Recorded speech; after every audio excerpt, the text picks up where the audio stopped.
جب میں نے غور کیا تو ایک قبر ہے اور اس میں باڈی ساری اندر ہے اور صرف سر باہر ہے اور اس کے اوپر ایک تختی لگی ہوئی ہے, اس پہ کچھ لکھا ہوا ہے. قریب کر کے دیکھا تو اس تختی پر نام میرا لکھا ہوا تھا کہ میری آنکھوں کے آگے بال سا کچھ آ رہا ہے. تو مجھے محسوس ہوا کہ کوئی جیسے کوئی خاتون میرے برابر میں بیٹھی ہوئی, اور میری گاڑی پہ جو ہے نا اس کے بعد ناکنگ شروع ہو گئی. یعنی میں گاڑی چلا رہا ہوتا تھا تو ایسے کر کے ایسے پیچھے شیشوں پہ آواز آتی تھی. جب میں ادھر دیکھتا تھا تو آگے ایکسیڈنٹ سے بچتا تھا.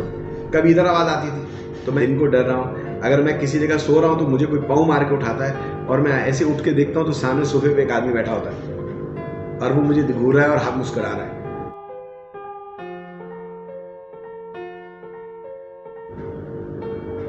یعنی آپ کو اتنا مجبور کر دیا جائے کہ آپ کو ایسی ایسی چیزیں آپ کے ساتھ کر دی جائے کہ آپ کہ یہ اسی سب تک آپ آ جائیں.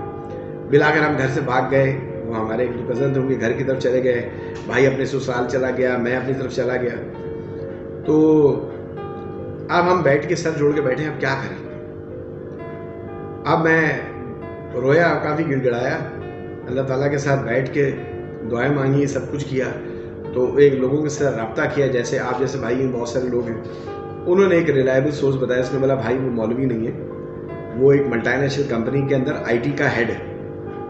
یہ بات جب میں نے سنی تو مجھے دل کو تھوڑا سا تسلی ہوئی کہ ہاں یار شاید ہمارا. آپ اندازہ کریں وہ ایک آئی ٹی کمپنی کا ہیڈ, اور انہوں نے کہا جی آپ ان سے ملاقات کریں. بھائی اب ان کے پاس میں چلا گیا, ان سے رابطہ کیا. پہلے تو وہ ملنے کو تیار نہیں, بس جب وہ ملے تو انہوں نے مجھ سے کہا کہ بھائی بات یہ ہے, اس بات کو آپ سمجھ لیں, میں خدا نہ خواستہ یہ پروفیشنل یہ کام نہیں کرتا, لیکن یہ معاملات میرے ساتھ ہوئے تھے تو میں نے پھر یہ علم باقاعدہ سیکھا. اچھا, ان کا بینیفٹ یہ تھا کہ ان کا تعلق بنگلہ دیش سے تھا, تو بنگلہ دیش میں یہ چیزیں بہت زیادہ عام ہیں. وہاں پر عموماً لوگوں کو یہ کام آتا ہے. زیادہ تر لوگ بنگالی جو ٹائپ کے لوگ ہیں یہ لوگ کام کرتے ہیں. لیکن یہ ان میں پڑھے لکھے صاحب تھے, واقعی ملٹی نیشنل کمپنی کا بیگ ان کا, میں نے جاب کارڈ دیکھا, میں حیران. تو میں نے ان سے کہا کہ آپ اتنا چھپ کے کیوں رہتے ہیں.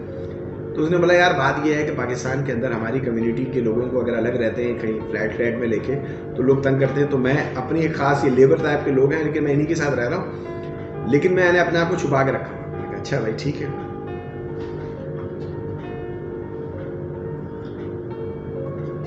میں نے ان سے ذکر کیا, میں نے کہا سر اس طرح ہوا ہمارے ساتھ. تو انہوں نے کہا کہ ٹھیک ہے آپ بیٹھ جائیں ادھر.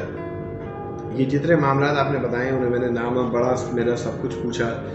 اس کے بعد انہوں نے کہا کہ یہ میں آپ کو جو علم کرنے جا رہا ہوں یا جو آپ کی کاٹ کرنے جا رہا ہوں, یہ پہلے آپ دیکھ لیں کہ ایکچوئل میں آپ کے ساتھ ہوا کیا اور میں کر کیا رہا ہوں. جو میں پڑھوں گا میں آپ کو بتاؤں گا, آپ ذرا سنیے گا غور سے.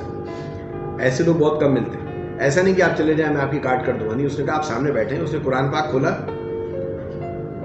درود پاک پڑھا, قرآن پاک کھولا, بسم اللہ الرحمن الرحیم کر کے اس نے سورہ شمس پڑھی, سورہ شمس پڑھی. اور اس کے بعد اس نے کہا کہ یہ دیکھ لیں یہ قرآن پاک ہے, یہ سورہ شمس پڑھ رہا ہوں, میں کچھ الگ سے چیز نہیں کر رہا ہوں. سورہ شمس پڑھی. اس کے بعد مجھے اس نے کہا کہ اپنے آپ ہاتھ دیکھ لیں. میں نے کہا ہاتھ دیکھ لیں. اس کے بعد اس نے کچھ دعائیں اور پڑھی ساتھ. اس کے بعد اس نے مجھے بولا کہ آپ اپنا ہاتھ دیکھیں. تو میں نے اپنا ہاتھ دیکھا. پہلے جب ہاتھ دیکھا تھا تو یہ بالکل خالی تھا. جب سیکنڈ ٹائم میں نے اپنا ہاتھ دیکھا تو میرے ہاتھ پہ بلیک مارکر سے, بلیک کلر سے ایک کچھ نقشہ سا بنا ہوا تھا. میں نے غور کیا. انہوں نے کہا آپ دیکھ لیں کہ یہ کیا ہے. انہوں نے کہا کہ تھوڑا سا آپ اس کو قریب کر کے دیکھیں تو آپ کو سمجھ آ جائے گی بات. جب میں نے قریب کر کے دیکھا تو اس تختی پر نام میرا لکھا ہوا تھا. جب میں نے غور کیا تو ایک قبر ہے اور اس میں باڈی ساری اندر ہے اور صرف سر باہر ہے اور اس کے اوپر ایک تختی لگی ہوئی ہے, اس پہ کچھ لکھا ہوا عدنان رؤف. اور وہ جو گردن باہر ہے وہ ایک کارٹون سا ہے یا ایک شکل اسکیچ بنی ہوئی ہے, اور وہ میں باہر ہوں, باقی سارا یہاں تک مجھے پیک کر دیا گیا. آپ سوچیے اس وقت آپ کی کیا حالت ہوگی. اس نے مجھے کہا کہ عدنان بھائی سلسلہ یہ ہے کہ آپ کے اوپر جو معاملہ بھی کیا گیا ہے وہ اتنا پاورفل کیا گیا ہے, اتنا کو لیول پہ باقاعدہ پوری ایک بیٹھک کر کے آپ کے خلاف کام کیا گیا ہے کہ ماں سوائے اللہ تعالیٰ کی ذات کے, اور جو آپ نیک کام کرتے لوگوں کے ساتھ, اور جو نیک دعائیں آپ کے ساتھ ہیں آپ کے والدین کی, لوگوں کی, تو یہ اس کی وجہ سے آپ بچ گئے. کوئی کسر نہیں چھوڑی انہوں نے, کوئی کسر نہیں چھوڑی. تو انہوں نے مجھے پوچھا کہ بتائیں آپ سارے واقعات. میں نے ان کو بتایا بھائی اس طرح ہوا. انہوں نے کہا اس کے علاوہ کچھ اور ہوا. میں نے کہا جی ہاں بالکل ہوا. اس کے علاوہ یہ ہوا کہ میں اپنے گھر سے جب وائف وغیرہ میری وہاں سسرال میں تھی, ہم گھر سے بھاگے ہوئے تھے, بس میری گاڑی کے اندر میرے کپڑے لٹکے ہوتے تھے, جوتے پڑے ہوتے تھے, پیشابی چپل, سادہ چپل, سب کچھ میری گاڑی میں ہوتا تھا. ہم سب لوگ ایک طرح سے بنجارے ہو چکے تھے, مسافر ہو گئے تھے. تو انہوں نے کہا پھر کیا ہوا؟ میں نے کہا میں کارساز کے پاس سے جب گزر رہا تھا تو ٹوٹل کا پمپ آتا ہے لیفٹ ہینڈ میں, وہاں سے جیسے میں جا رہا تھا تو مجھے محسوس ہوا کہ میری آنکھوں کے آگے بال سا کچھ آ رہا ہے. تو مجھے محسوس ہوا کہ کوئی جیسے کوئی خاتون میرے برابر میں بیٹھی گی اور اس کے لمبے لمبے بال جو ہے میری آنکھوں کے آگے سے گزر رہے. تو میں نے ایک جھٹکے سے اس بال کو, اپنے اس خیال کو جھوٹ ثابت کرنے کے لیے میں نے اس کو ایسے پکڑا اور میں نے کھینچ دیا.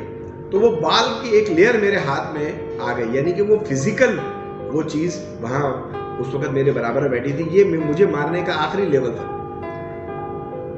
ایک آپ سوچیں کہ ایک سے زمین کے ٹکڑے کے لیے کہ یار یہ مین رکاوٹ آدمی ہے, اور میں صرف اور صرف اس کا نہ میں نے دعویٰ کیا, نہ میں نے کوئی معاملہ کیا, رہ بھی رہے بغیر کرائے بغیر چیزوں کے. اس کے بہت سے بولتے تھے یہ آدمی ہٹ جائے, اس نے ہمیں قانون سے نہیں آنے دیا, اس نے ہمیں پولیس سے نمٹ لیا, اس نے قانون میں نمٹ لیا, اس نے محلے سے نمٹ لیا. تو اب وہ اسی سطح پہ آ گئے. تو وہ خاتون جو میرے برابر میں بیٹھی ہوئی تھی اس کو میں نے ایسے جھٹکا مارا تو وہ بال کا وہ لیئر میں لے کر گھر چلا گیا, اور میں نے وہ باقاعدہ کاغذ سے لپیٹ کے میں نے ان کو دکھایا کہ یہ لیئر ہے, یہ دیکھو یہ بالوں کی ایک لیئر ہے, یہ جو مجھے آ رہی تھی. اور میری گاڑی پہ جو ہے نا اس کے بعد ناکنگ شروع ہو گئی, یعنی میں گاڑی چلا رہا ہوتا تھا تو ایسے کر کے ایسے پیچھے شیشوں پہ آواز آتی تھی, جب میں ادھر دیکھتا تھا تو آگے ایکسیڈنٹ سے بچتا تھا, کبھی ادھر آواز آتی تھی. تو میں نے یہ سب باتیں ان کو بتائی کہ میں نے کہا بھائی اس طرح میرے ساتھ ہو رہا ہے.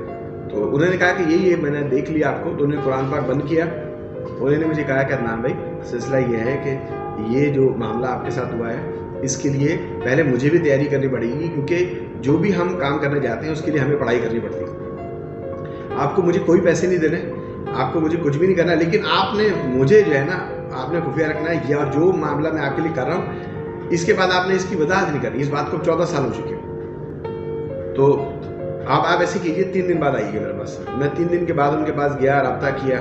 ایک تو فون بڑی مشکل سے اٹھاتے تھے. پھر میں ایک مسجد انہوں نے مجھے بتائی, وہاں پر میں گیا تو وہ عشاء کی نماز ادا کر رہے تھے. تو عشاء کی نماز کے بعد میں ان سے ملا.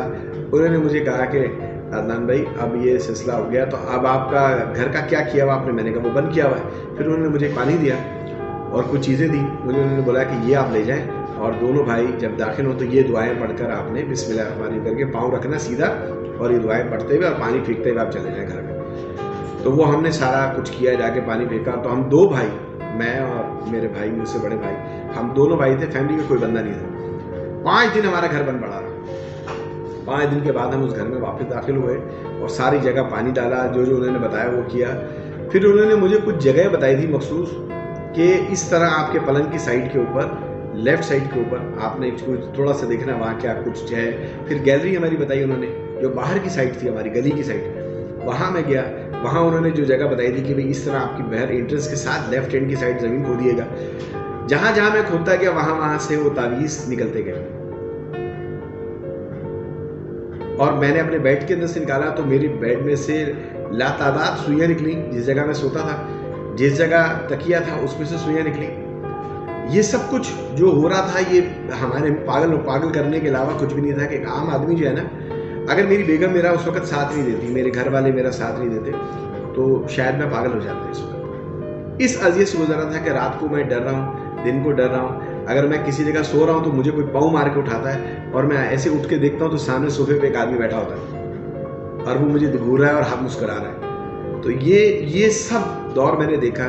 پھر اللہ تعالیٰ اس آدمی کو, پروردگار جزائے خیر دے, اس کے درجات کو بلند کرے, اور اس کو دنیا میں بھی بہت بھلائیاں دے, آخرت میں بہت بھلائی دے, جو اس آدمی نے ہمارا علاج کیا. پھر اس کے بعد انہوں نے پڑھائی کی, سب کچھ کی. ایک دن وہ ہمارے گھر آئے, انہوں نے ساری چیزیں دیکھی اور انہوں نے بتایا کہ سر یہ جگہ ہے, آپ اسے دیکھیں. تو وہ ساری جگہ وہ تھی جو ہمارے گھر میں داخل ہونے کی انٹرسٹ پہ تھی.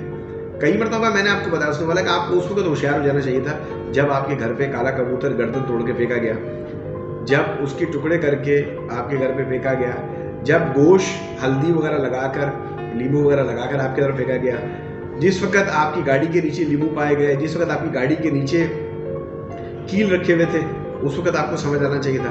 اس کے باوجود اس کے بعد یہ معاملہ تھا کہ جب آپ کی نئی گاڑی میں آگ لگ گئی تب آپ, میں نے کہا سر ہم تو ہوش میں, لیکن ہمیں کوئی صحیح آدمی ملا نہیں, اور جو ایک ذرائع ملے تھے وہاں سے وہ پاور ان کی بھی کم پڑ گئی, وہ بھی نہیں کر سکے.